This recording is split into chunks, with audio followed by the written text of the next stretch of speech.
Archiving history. Let's explore. The year was 1119. 2 decades after the First Crusade captured Jerusalem, the roads of the Holy Land were still dangerous. Pilgrims traveling to sacred sites were easy prey for bandits. 9 knights, led by Hugo de Payens, formed a brotherhood. Their vow was simple but radical: protect pilgrims, live as warrior monks, and serve God with sword in hand. They called themselves the Poor Fellow Soldiers of Christ and of the Temple of Solomon, soon shortened to the Knights Templar. Backed by King Baldwin II of Jerusalem, they set up headquarters on the Temple Mount, a place of profound biblical weight. From the very beginning, their name and their mission carried mystery and awe. What began as a band of 9 obscure knights soon grew into a force unlike anything Christendom had ever seen. Their rise was fueled by both faith and politics. For years they lived humbly, wearing hand-me-down armor, begging alms, and dedicating themselves to guarding pilgrims along the treacherous road from Jaffa to Jerusalem. Their reputation spread quickly. Stories of knights who fought without fear, who lived in poverty, who seemed more saint than soldier. By 1129, their growing fame reached the ear of Bernard of Clairvaux, the most influential churchman of his age. Bernard, a fiery Cistercian abbot, became their champion. He defended them before skeptical bishops, arguing that the Templars embodied a new kind of holiness, not cloistered monks, but warrior monks, shedding blood for Christ. With Bernard's blessing, the church endorsed them at the Council of Troyes. The recognition was transformative. The Pope granted them extraordinary privileges: exemption from local taxes, independence from bishops, and direct allegiance to Rome itself. No king, no priest, no lord could command them, only the Pope. For medieval Europe, this was unprecedented. And the donations poured in. Nobles and princes, eager to share in the Templars' spiritual glory, gave land, castles, and gold.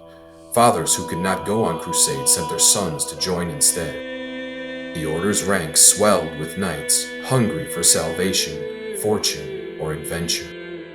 Within a single generation, the Poor Fellow Soldiers of Christ had become Christendom's most feared warriors and most trusted servants. Knights who joined the order gave up all possessions, leaving the Templars as stewards of immense estates across Europe. By the mid-12th century, the order had grown into an international power. Soldiers in the Holy Land, administrators in Europe, bankers for kings and popes. Their symbol, the red cross on a white mantle, struck fear into enemies and inspired loyalty in allies. The Templars forged their reputation not in words, but in blood. From the deserts of Palestine to the hills of Syria, they became the iron spearhead of Christendom's armies. At the siege of Ascalon, they fought with such ferocity that their names spread across the Crusader states. They held the line in the defense of Jerusalem, manning the walls when others faltered. Again and again, they were placed at the vanguard, the first to charge, the last to retreat. Templar discipline set them apart. Unlike feudal knights who often sought ransom or glory for themselves, Templars fought as one relentless machine. Their code forbade retreat unless outnumbered 3 to 1, and they trained endlessly in formation tactics, mounted charges, and coordinated assaults. To their enemies, they seemed fearless to the point of madness, knights who would rather die than yield. But the Templars were more than swords on horseback. They adapted to the realities of holy war, garrisoning castles, guarding supply lines, and building fortresses across the Levant. Their citadels, like Safed, Gaza, and later the mighty fortress of Atlit, were nearly impregnable, projecting Christian power deep into hostile territory. Through decades of conflict, the order became synonymous with unbreakable courage. For Christians, they were heaven's warriors. For Muslims, they were the most dangerous foe on the battlefield, predictable in their piety, terrifying in their resolve. Templar preceptories in Europe acted as safe houses for wealth. Pilgrims could deposit money in Paris, then withdraw it in Acre. They became bankers to monarchs, financing crusades, armies, even kingdoms. For the first time in medieval history, Money could move across continents through paper credit, a Templar innovation. The warrior monks had become both the sword and the purse of Christendom. But no empire, no matter how holy, lasts forever. By the late 13th century, the Crusades had crumbled, Jerusalem had fallen to Saladin in 1187, and in 1291, Acre, the last Crusader fortress in the Holy Land, was overrun. The Templars, once defenders of Christ's most sacred city, suddenly found themselves without a battlefield. Their swords were idle, but their coffers full. They controlled vast estates, commanded fortresses across Europe, and ran the most sophisticated financial network the medieval world had ever seen. That power made them indispensable and dangerous. Kings who once relied on them now whispered of their arrogance, their wealth, and their independence.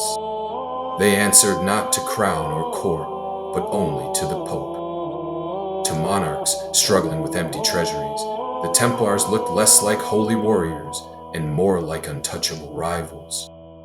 No one feared or despised them more than Philip IV of France. Known as Philip the Fair, his royal elegance hit a ruthless streak. His wars with England and Flanders had drained his coffers. Worse, he was deeply indebted to the Templars, who had bankrolled his campaigns. To Philip, erasing that debt and seizing the order's fortune was the only way to save his crown. On the morning of October 13th of 1307, Friday the 13th, his plan unfolded. Across France, in a secret coordinated strike, Templar knights were dragged from their homes and commanderies. The charges leveled against them sent shockwaves through Christendom, heresy and idolatry amongst other even worse charges. They were accused of denying Christ, spitting on the cross, and worshipping a grotesque horned idol named Baphomet. Most historians agree these accusations were fabrications, carefully crafted by Philip's agents to justify what was, in truth, a royal land grab. But the damage was done. Under torture, stretching racks, crushing irons, burning coals, confessions flowed. Broken men admitted to sins they almost certainly never committed. These false confessions, splashed across Europe, blackened the order's once untouchable reputation. The Pope hesitated, torn between defending his knights and appeasing the most powerful monarch in Europe. But Philip's pressure was relentless. By 1312, Pope Clement V issued the papal bull dissolving the order. The Templars' lands were confiscated, their treasuries plundered, and the brothers who survived imprisonment were scattered into obscurity. The final act came in 1314. Jacques de Molay, the last Grand Master, was led to a pyre on an island in the Seine. As the flames rose around him, witnesses claimed he raised his voice above the roar of the fire. With his dying breath, he summoned both Pope Clement and King Philip to stand before God's judgment within a year. And whether by fate, the coincidence, or curse, both men were dead within 12 months. The mightiest order of knights the medieval world had ever seen had been wiped from history. But their legend had only just begun. The Templars were gone, but their story refused to die. Their banking system influenced the rise of European finance. Their castles still dot the landscapes of France, Portugal, and the Holy Land. Their memory bled into myth, guardians of the Holy Grail, keepers of secret treasures, precursors to Freemasonry. The Knights Templar rose from obscurity to become one of the most powerful organizations in the medieval world. They fought, they prayed, they built, and they fell. Victims of greed, fear, and politics. Their end was brutal, but their legend endures. Perhaps the real question is this: were the Templars destroyed, or simply forced into the shadows, waiting to rise again? Would you like to learn more?